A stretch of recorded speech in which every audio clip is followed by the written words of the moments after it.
Welcome to Every Sphere. Glad you are tuning in and listening. This is your first time. I want to welcome you to the show. This is a show where I examine and look at how God is at work and cares about every sphere of life that we live, that there is no divide, there is no sacred and secular divide. We need to ditch our Gnosticism that elevates up spiritual things like Bible study and devotional times and prayer before meals as uppermost in God's attention, and then all the other things of life, going to work and elections and policies and movies and everything else that comes with everyday life, that is less to God, that it's minimized in God's view. We want to get rid of that. We want to get rid of that idea, and we want to show how all of life belongs to the Lordship of Christ, and every sphere of life, therefore, matters. And so what we do in this show is we look at all the different spheres of life, and we examine not only what does God say about them, but we look at examples of Christians who have lived these things out, or how we as Christians interact with these things from a biblical worldview and perspective. We've had episodes so far on the In and Out story, looking at business. We've looked at Vermeer and talking about their business and the Christians behind these businesses, how they approach those things. I've looked at a theology of laughter and comedy, looking at Nate Bargatze's story, also exploring Dusty Slay, two comedians who understand the form and the way in which comedy works, but they do so as Christians.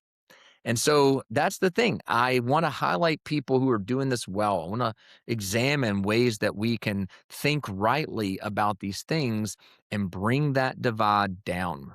We don't want to give Jesus a room in the house, and every other room is where we go visit Monday through Saturday, and then we go in our Jesus room on Sunday. We want to recognize that the whole house belongs to Lord Jesus, and that means every room under the roof belongs to him. And today we're going to look at the room of art and beauty. We're going to be examining the role of art, the role of beauty in the world. God designed art. God designed beauty. He made us for beauty.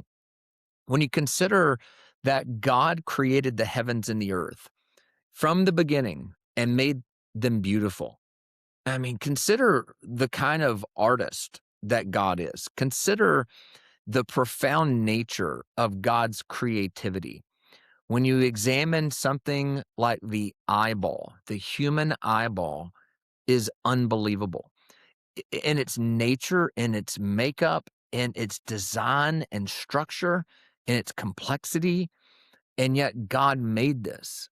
God made the human body. He made the ocean and its tides and all the animal life that exists within it, and these creative, crazy creatures like that fish that's got the little light thing that hangs over it, that's in the depths of the ocean where it's so dark, his little light attracts creatures that he can then eat. Like, that's insane. And God thought of that.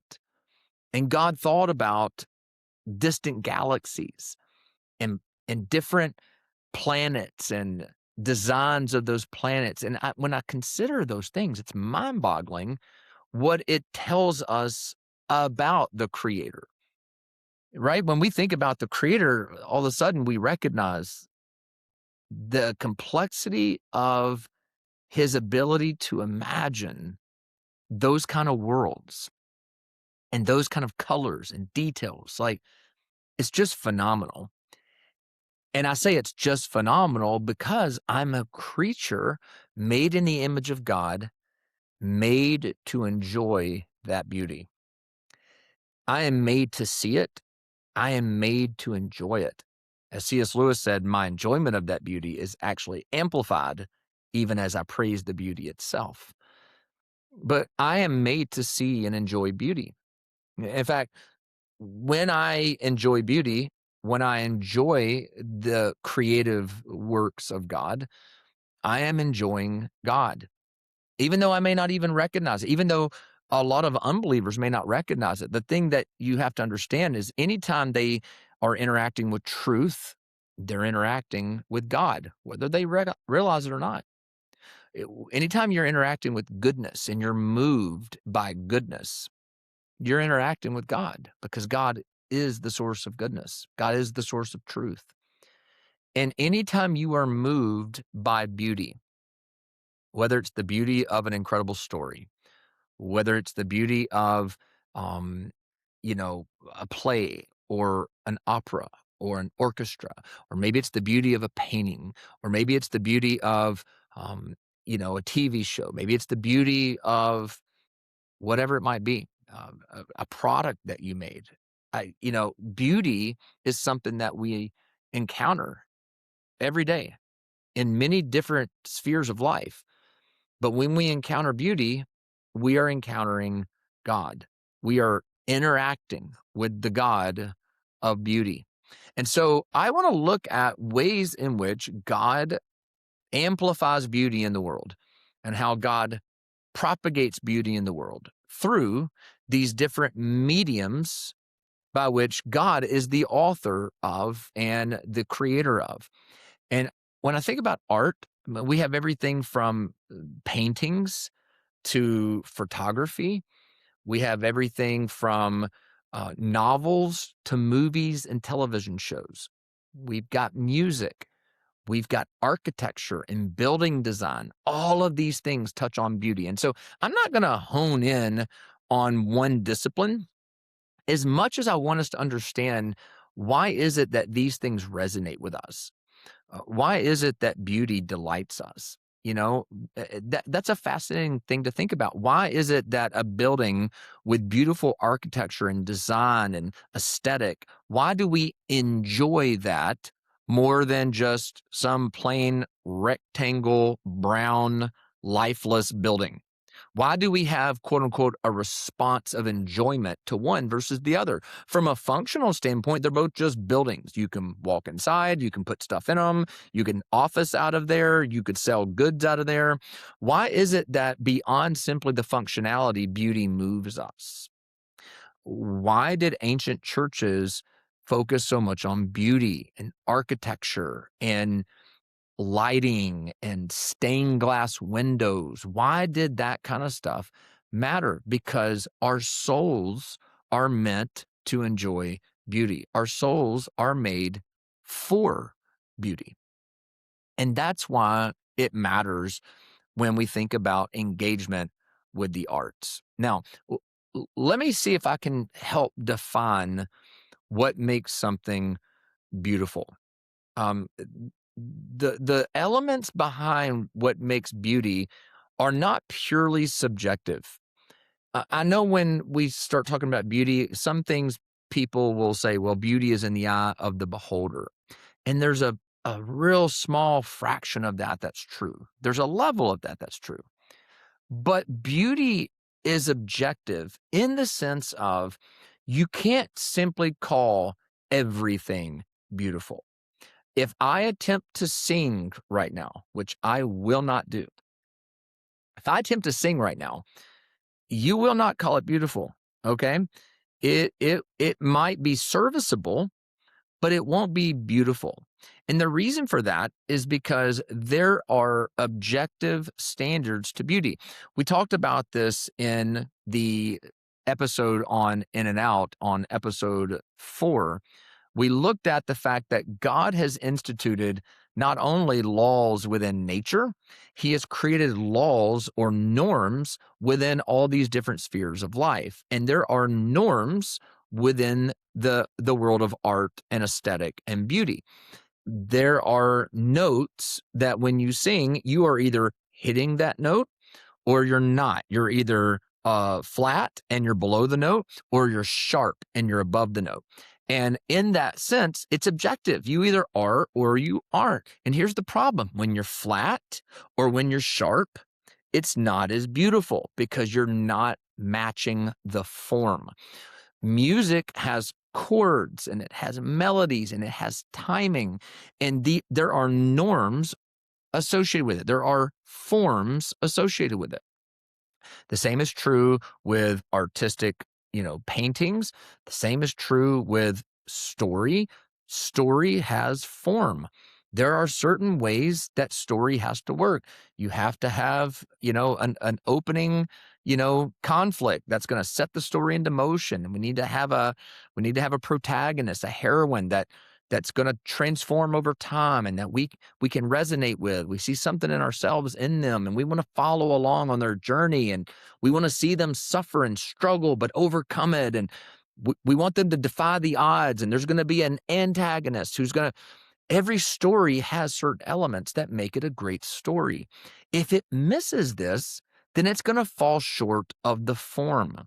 And I say that to say that's why you can read a book or watch a movie and you're just like, oh, this is boring. It's not going anywhere. It's not doing anything, right? Imagine just, having a video camera on my office and all you did all day was watch me sit there and type or read a book.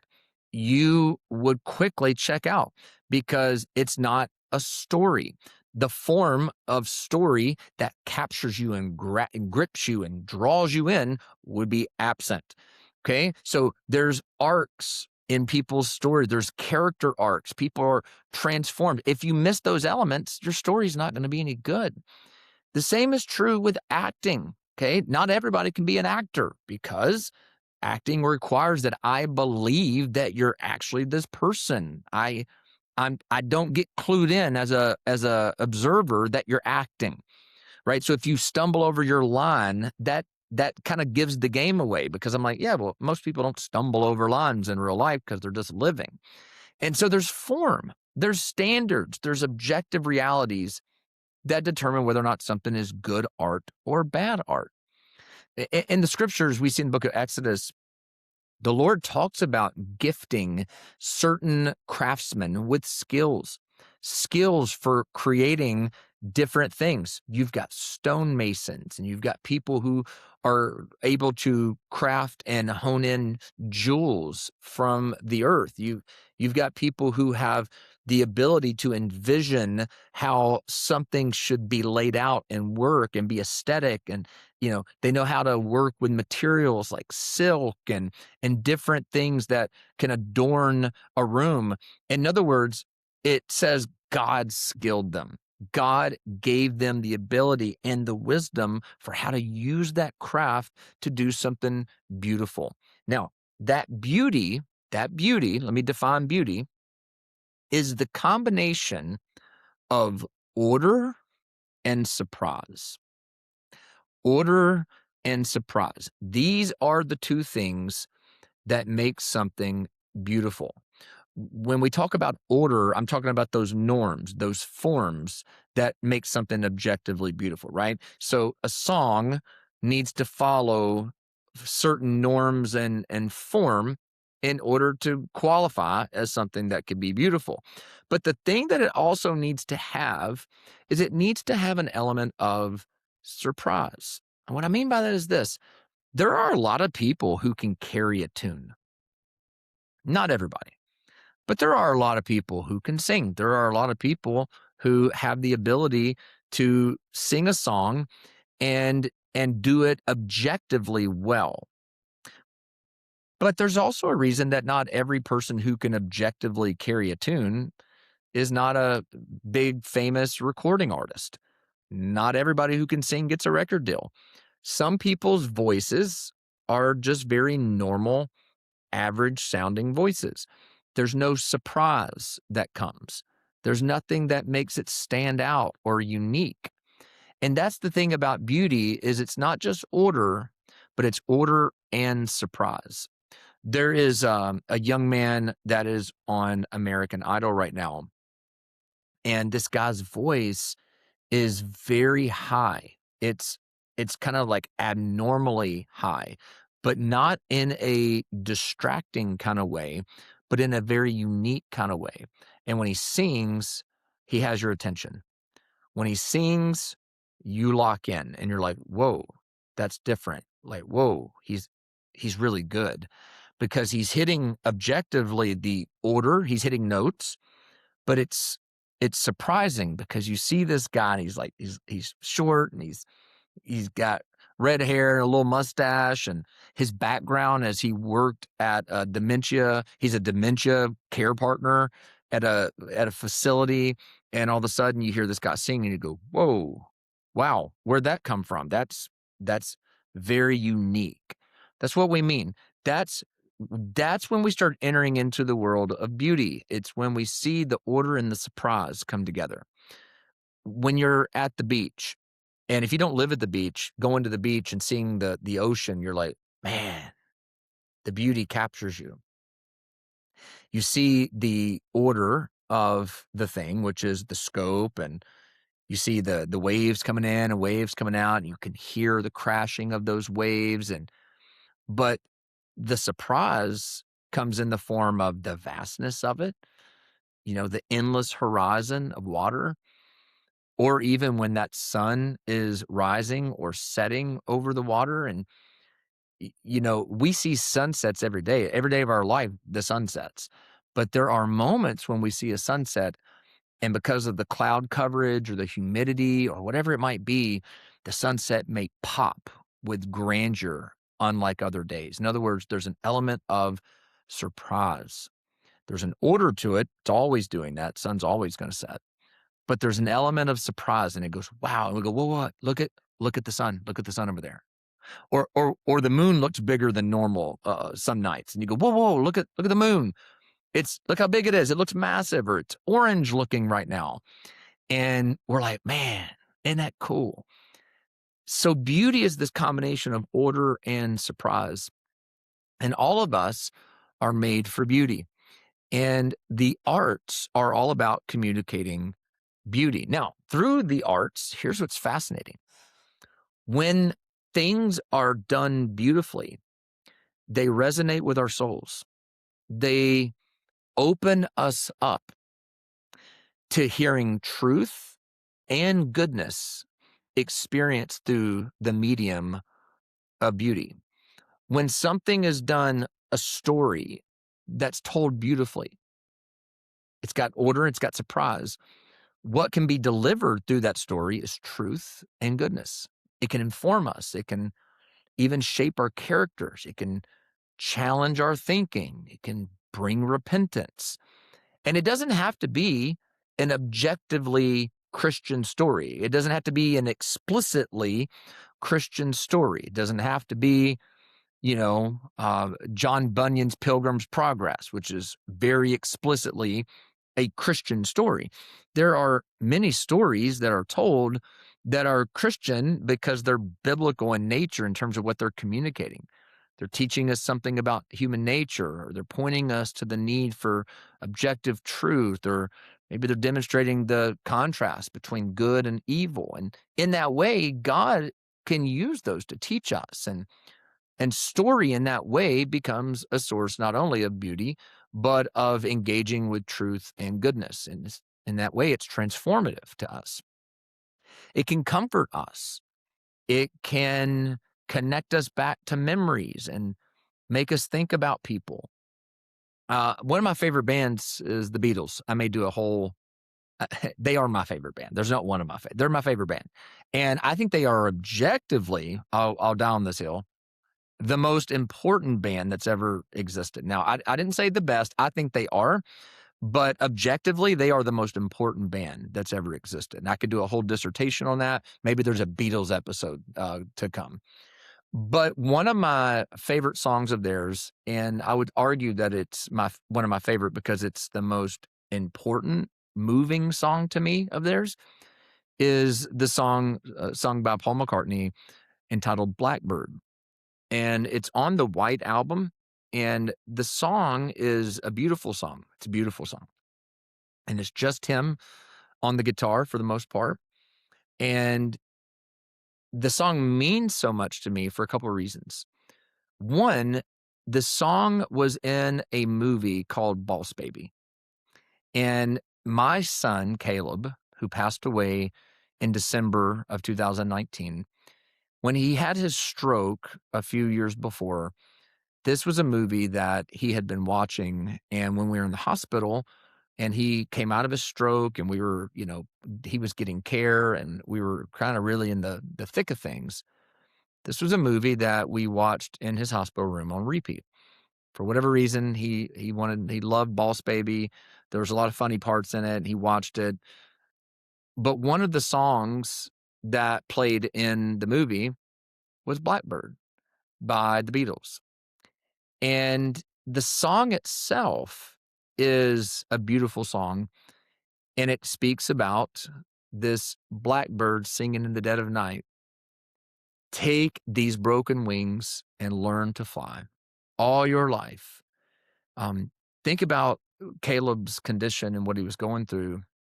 In some ways, I felt like the song, reminds me of him. His whole life, he dealt with health issues and medical issues, and he had these broken wings, and yet he had to learn to live and deal with that. And since his passing now, I will hear that song and it tears me up and tear me up even just talking about it right now. And I think about my son, and I can simply hear that song and it takes me to the hospital room and it sends me into reflection about him. And I want you to think about how powerful an example I've just given, because I just actually highlighted two forms of art that come into play with something deeply emotional for me. Boss Baby, the movie, which is not which is not some overly, compassionate, tear-jerking movie. It's a animated movie. But that movie now is connected to our time in the hospital because we watched it. And then the song in the movie, and the song even by itself, speaks and connects because of the nature of the song, and the content of the song reminds me of even my son's story. So you connect the song to the time in the movie, and then you connect the content to my son's own life, and you now have a deeply resonant song for me and for my family. And that's the power of art and beauty. It taps into things that other things can't do. It goes into places that you can't necessarily go into simply with spoken word or through talking something out. It's, beauty can go deeper. Beauty has a way of navigating through and getting to the heart. And that's why God designed us for beauty. It's why God makes art. It's why art matters. That's why God wanted the temple and for the tabernacle to be adorned in beauty, because it is a way in which we closely and in a more easy manner can tap into connecting with truth and with beauty and with goodness. And it's a way for us to ultimately interact with God.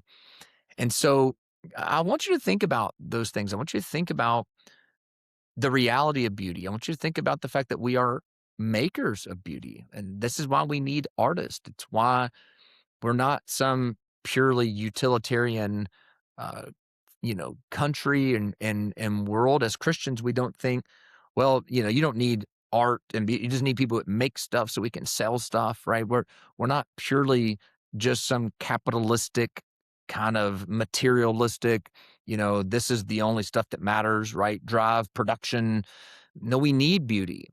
We need artists. We need the musicians, and we need the storytellers, and we need people who can take and capture the world through photography in beautiful ways. We need those things. Another story that is important to me is Back to the Future. Back to the Future is something I've talked about a lot. I make jokes about Back to the Future all the time. Just really a movie that's nostalgic for me. It takes me back to my own childhood. It's also a story and a movie that my son and I enjoyed together. So every time I think about Back to the Future, or I quote a Back to the Future line, I think about my son. And again, it doesn't mean that everything that's art has to go back to like a person it reminds you of, but art attaches to real life. This is why songs can take us back to somebody we dated or a breakup. It can take us back to a time or season in our life. where we were feeling certain feelings and we hear that song and immediately we're almost like back into those feelings. It's like a portal. It's like art and beauty is like a portal into these emotions and times in other places. It's like a time machine. It's like a DeLorean. So I'll give you an example of also too, though, how stories can be so powerful and how acting can be powerful. There's a TV show that has already run its course. It was on Amazon Prime. It was called Man in the High Castle, and it is a alternate history, counterfactual history show, meaning it it's a show based on what would have happened if we would have lost World War II. Like, what would have happened if Nazi Germany and Imperial Japan would have won the war? What would the world look like today? And that's what the show is based off of.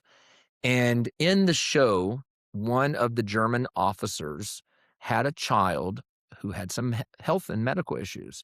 And his teenage son knew that in the Third Reich, you're not allowed to have certain deformities or you get sent away. And when they sent you away, they killed you because they were afraid that you would propagate the problems that you had genetically onto offspring. And they wanted to breed pure Germans, pure blood Germans, healthy, strong.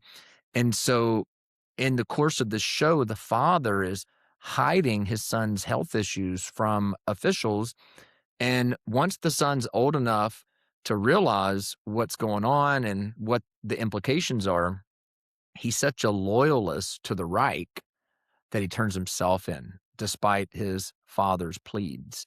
And what ends up happening is he's gone. He turns himself in and the family doesn't see him again. Now, this is where it gets a little bit sci-fi, but hang with me.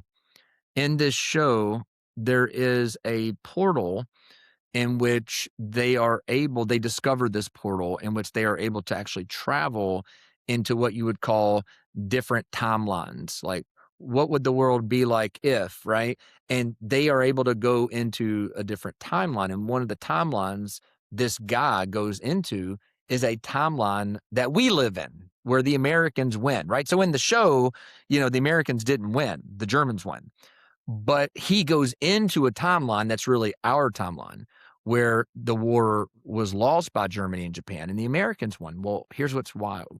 He finds himself in this timeline and, you know, he's not even thinking about anything other than he's in this timeline. He's observing all these things. And he's in his house and he reads the paper and, it's talking about the Yankees game. And, it's very American, things are the way we know them. And he talks to his wife for a few minutes. She comes in and he's eating breakfast and he's just like, wow. He's taking it all in. And then out of left field, out of nowhere, his son walks into the house. And he had forgotten that in this timeline, his son would be alive. And his son goes to the refrigerator. He says, "Hi, Dad." And he opens the refrigerator and the camera just pans to the man's face. And you can just see like it just grips him. Like, there's my son. And he slowly gets up from the table and he stumbles over to his son and he just grabs him and he embraces him and he holds him and he starts to cry and he's just like, he's just has him. And the son, in this timeline is just kind of like, "Hey, Dad," it's just a normal Tuesday for him. But for the dad, this is something that he thought he would never see again and had to have dreamed and imagined, would have been something incredible to experience. Let me tell you, when I watched that scene for the first time, and it still gets me if I watch it today, it made me start crying, drop of a hat. I'm not a big emotional guy. I'm not a big crier at all, actually. There's times where I think like maybe I'm broken, maybe something's wrong with me. But I watched that scene and it broke me because as a dad that's lost a son, I would give anything for a chance for him to walk through the door and to embrace him and hug him like that. At the same time, it pointed me forward to the day that Christ returns and redemption is coming. And I will hug my son again. He will be raised from the dead in a glorified body. I will be raised from the dead. We will live in a new heavens and a new earth with all things made new. And I'm going to be able to get that embrace that dad had on Man in the High Castle. But here's the deal.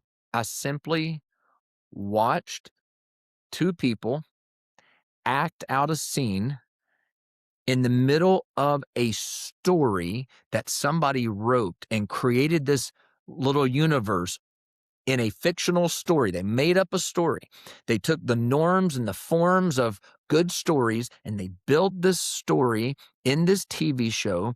And you got these actors who are acting it out. And all of these things created by other people, done by other people, telling a real story, telling a story that portrays real beauty and even communicating to me, the believer, a picture of a real truth, which is there are future embraces in Christ that are ahead of us just like this. Whether it's a father or son or two spouses reuniting or a child who's lost a parent or whatever other relational or friendship bonds, that scene is reflective of a future glory that's ahead. And they may not have even been attempting to communicate that, but that's the power of the art. That's the power of beautiful stories told that are true about humanity, that are true stories when it comes to the things about God's world, is even if they stumble upon it, it still can be used of God to touch us deeply. And that story did. And this is what I mean. Music, stories, TV or movies. Maybe it's a painting. Maybe it's some sort of landscape. All of these things matter because God is a God of beauty. He made the world with beauty, and he made us to enjoy beauty. And why am I bringing this up? Well, because as we think about every sphere of life mattering, these things matter. My daughters do dance. I think both of them are going to go into dance as a career. I think they're going to instruct and teach other kids, and they're going to choreograph dances that people will do individually and in groups, and they'll go compete those against other studios and against other dancers. And aside from all the competition stuff, which is fine, competition is totally normal. It's fine. It's good. Um, there is an objective form that they have to learn when it comes to dance. There's not everything is dance, right? If I just start shaking violently right now, I'm not dancing. I got one move, I go like this. That's my move. That's my dance move, right? Okay. That's not dancing. There's ballet and there's contemporary and there's jazz and there's all these skills and moves and there's timing. There's things that make dance work, but then there's the element of surprise. Okay. So in order for it not to be banal and just bland and boring, there's got to be surprise. There's got to be things that catch us off guard. There's got to be things that make us go, wow, that's impressive. That trick or that skill or that move, wow, that's incredible. Paired with music, what does it do? It communicates beauty. It tells a story. And these things deeply resonate with us. So look, maybe you're not a dance person. Maybe you're not an orchestra person. But here's the deal. All of us are, we are moved by beauty when we experience it. And when we experience it, we're experiencing something about the nature and reality of God. We're experiencing the presence of God in those things. And so as Christians, we should enjoy beauty with an eye on the reality that it is connecting us to God. We should make beauty. We should be involved in arts. We should listen to music. We should make music. We should write music. Christians need to be involved in all these things because these things matter to God just as much as a good Bible study, just as much as prayer before dinner, right? It matters just as much to God as missionary work. Every sphere of life is made by God and for God. And we have to be and should be involved in the making of art and beauty. Okay, guys, I hope you've enjoyed this. If you think this is helpful, if you enjoy content like this, listen, I'm a nerd. I love stuff like this. I love thinking about these things. Share it with others. If it's helpful for you, subscribe. If you've got ideas of other things you would love to see me dive into or talk about, one of the things I can do is I can go deeper into subjects like beauty by actually honing in on maybe an artist like a Michelangelo and, the art he created and the beauty he created and understanding even what the Christians who make art and beauty are thinking about as they do it and how they see it as a part of living out the cultural mandate to take dominion and to be cultivating the earth and to be fruitful and to multiply and to govern over as image bearers of God this world. And that's what we're all called to do. So I hope you enjoy this. Subscribe, share it with somebody else. If you've got ideas for other things that you would like for me to cover, please let me know. Until next time, live like Christ is Lord over it all, because He is.